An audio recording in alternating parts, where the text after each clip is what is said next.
Am I the a-hole for not letting it go when my sister-in-law's boyfriend told me, let's get one thing clear, I don't need to justify my actions to you?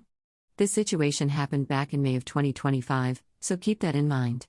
However, it has been brought up again, hence this post. I will be so happy if at least one person reads all of this and gives advice. Me, 21F, had been with my fiancé, 25M, for about 3 years when this situation occurred. I genuinely felt like I had created good relationships with his immediate family, his mom, his dad, his sister, 26, etc.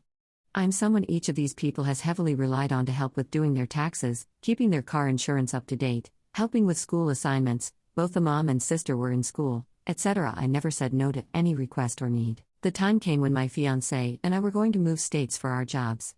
When we were about to move, my sister-in-law, 26F, introduced us to her new boyfriend of 1 week at the time, a male, 40M.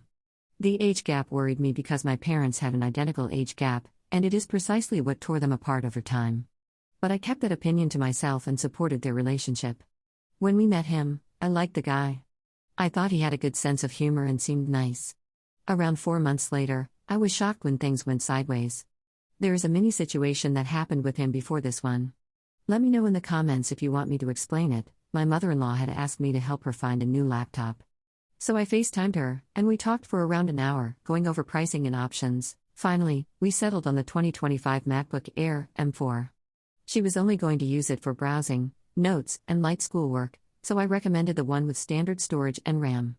This would save her close to $500 on a computer she was already paying $1,000 for, especially because I share 2 terabytes of iCloud storage with her that I personally pay for.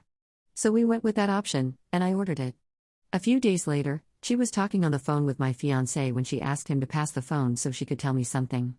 She told me that my sister-in-law's boyfriend said the laptop I picked was an older 2024 model, which isn't true. Based on that, he canceled the order I had placed and took her to buy a different one, which ended up being essentially the same laptop, just with more RAM and storage. So she spent more money for no real reason. I wasn't initially angry, but more annoyed because I had done the work and spent the time with my mother-in-law to arrive at that choice. Also, he said he canceled it because it was an old model. However, I had the order confirmation with the model number to prove that wasn't the case. So to me, it was a big misunderstanding that led to my mother-in-law paying $1,500 for the computer instead of $1,000. However, she got more RAM and storage that she won't need.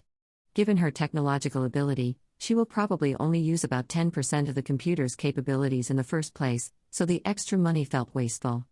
And she is not rich, so I decided that since he is someone in the family, I would reach out to him in a text to let him know there must have been a misunderstanding because the one I ordered is the same one he took her to get, and to ask that in the future, if it's something I already helped with, to please reach out to me so we can chat and avoid misunderstandings. He responded with some computer specs, and I replied with proof that what I ordered was correct. Once I sent the proof, he responded with, let's get one thing clear, I don't need to justify my actions to you. If you have a problem with the decision, take it up with mother-in-law. My jaw hit the floor. I was not expecting that type of reply and honestly felt disrespected. I replied, saying that I had come to him with a respectful tone, so I would like the same back from him. I even clarified that I was not asking him to justify anything, I just wanted to avoid future misunderstandings. He left that message undelivered and refused to address it. Edit, and this is the same guy who, months before, called me while I was at work to yell at me because the Airbnb I booked for 8 people, including himself, for my Mill's birthday did not allow pets. It was free for everyone, by the way. I paid for it all. I did not even know he had a pet and just assumed that at his age he knew someone to watch his pets or would hire someone to swing by. It was one night. So he yelled at me while I was at work and asked me to justify that choice. When it was a free stay for him. How would I know? Little did I know, he immediately went to my Mill, and Phil to complain about my texts. He twisted it to fit his agenda and made it seem as if I wanted him to give me a rundown every time he does anything. I found this out when I received a text later that night from my Mill, who said I did not have to get upset and go off on him. I never did that, but I replied saying I did not know what she meant. In fact, I told her that I felt disrespected by him. But at that point, she wouldn't hear me.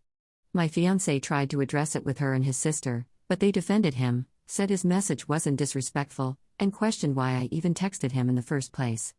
She also said we were misunderstanding his tone. All this while I have the receipts.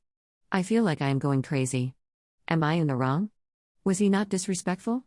Should I let it go?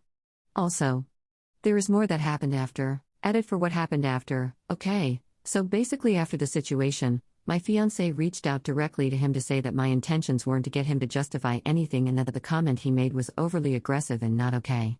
That message was left undelivered. 6 months went by, and there were crickets, no reaching out for birthdays, nothing, no effort to clear the air. Then the time came for my Mills graduation from nursing school. I wasn't going to let that stop us from going, so I decided to go and be cordial and engage in a group setting, but not directly with him. We went, and when he approached, we are all Hispanic, he partially wrapped me in a hug and went to kiss my cheek. I said, "No, thank you," quietly, not loudly, because, to be honest, I did not feel like being touched and kissed by someone who had literally disrespected me in the last thing he ever said to me and then left it like that for 6 months. This was not witnessed by anyone. I did not want to cause a scene or anything. Later, I found out at the end of our trip, literally at the airport, from a text my Mill sent to my fiancé, that he had gone to my Phil and told him that I did not accept his hug and kiss. From there, my Phil told my Mill. The message my Mill sent my fiancé was basically that I was not being mature and that, obviously, him coming to hug me was him being the bigger person or something. The message hurt because it was intended to be behind my back, but my fiancé shared it with me. If anything, I knew I was going to be uncomfortable, and I came anyway. I did not cause an issue, but now I'm the issue again because I didn't want to be kissed. In response to the whole thing, my fiancé scheduled a call with him. The call lasted 5 minutes. He wouldn't let my fiancé talk at all, so my fiancé asked if he could speak on each point he was trying to make because he wouldn't be able to if he kept getting interrupted. He responded that my fiancé should get a pen and paper and take notes if he couldn't keep up. So my fiancé responded that that comment was a socatada in Spanish, not sure of the exact translation. The guy then hung up and said to call him back when he was man enough. After that, my fiancé said he isn't speaking to him anymore because there's no talking to someone who behaves like that, so that's the most recent thing.